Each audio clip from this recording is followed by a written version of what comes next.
সুপ্রিয় দর্শক আসসালামু আলাইকুম। খাদ্য রং চ্যানেল থেকে আপনাদের সকলকে জানাচ্ছি স্বাগতম।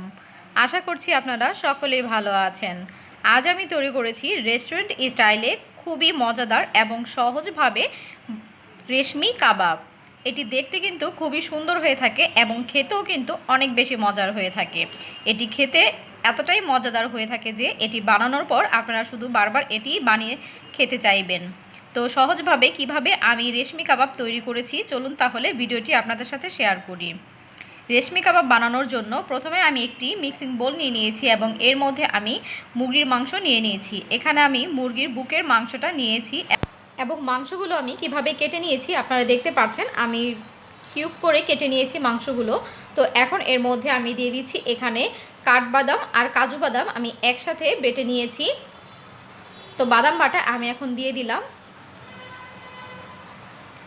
এখন এর মধ্যে দিয়ে দিচ্ছি 1 চা চামচ আদা বাটা এবং রসুন বাটা একসাথে মিলিয়ে আমি 1 চামচ দিয়েছি। এখন দিয়ে দিচ্ছি এখানে পুদিনা পাতা, ধনিয়া পাতা এবং কাঁচামরিচ এবং সাথে একটু বিট লবণ দিয়ে আমি এটাকে বেটে নিয়েছি।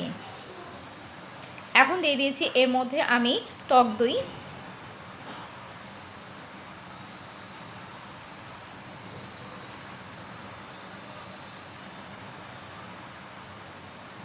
এখন এর মধ্যে দিয়ে দিচ্ছি 1/2 চা চামচ কালো এবং সাদা গোলমরিচ গুঁড়ো, দিয়ে দিচ্ছি গরম মশলা গুঁড়ো 1/2 চা চামচ, লবণ দিয়ে দিব পরিমাণ মতো। এবার সবগুলো উপকরণ একসাথে খুব ভালো করে মিশিয়ে নিব। খুব ভালো করে কিন্তু মাখিয়ে নিতে হবে।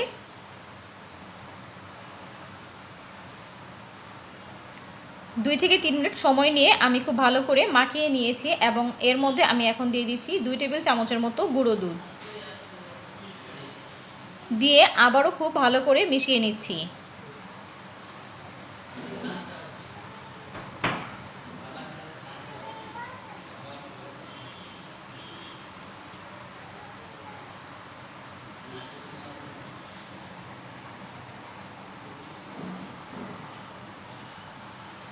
তো খুব ভালো করে মাখানো হয়ে গেলে এখন আমি এটা ঢাকনা দিয়ে ঢেকে রেখে দিব কমপক্ষে আধা ঘন্টার জন্য। আপনারা চাইলে আরেকটু বেশি সময়ও রাখতে পারেন। আধা ঘন্টা পর এসে আমি ঢাকনাটা খুলে নিয়েছি এবং আবারও আমি ভালো করে মাখিয়ে নিচ্ছি। এরপর আমি এখন এর মধ্যে দিয়ে দিচ্ছি 1 টেবিল চামচের মতো রান্নার রেগুলার তেল দিয়ে আবারও খুব ভালো করে মিশিয়ে নিচ্ছি।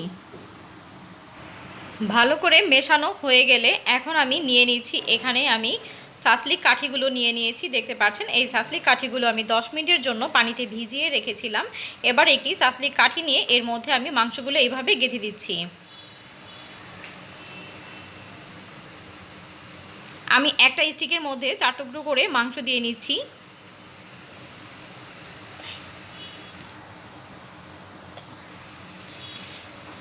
তো দেখতে পাচ্ছেন আমি কিভাবে তৈরি করে নিয়েছি। আমি আরও একটি তৈরি করে দেখাচ্ছি।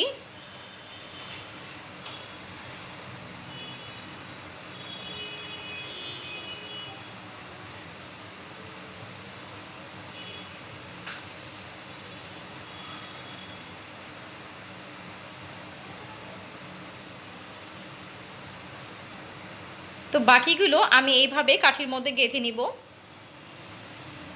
তো এর মধ্যে আমার সবগুলো গাঁথা হয়ে গিয়েছে দেখতে পাচ্ছেন। তো এগুলো এবার আমি ভেজে নিব। চুলায় একটি ফ্রাই প্যান বসিয়ে দিয়েছি এবং এর মধ্যে আমি 1 টেবিল চামচের মতো বাটার দিয়ে দিচ্ছি।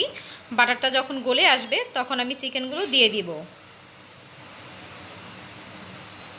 তো বাটারটা গলে গিয়েছে। এই পর্যায়ে কিন্তু চুলার আঁচটা কিন্তু একবারে লো করে দিতে হবে। তো সবগুলো চিকেন আমি দিয়ে দিচ্ছি।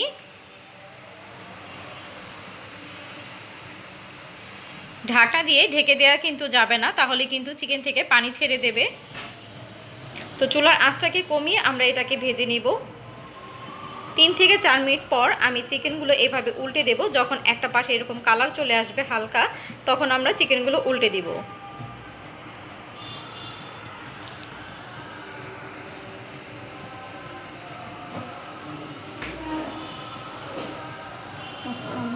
সুন্দর একটা কালার।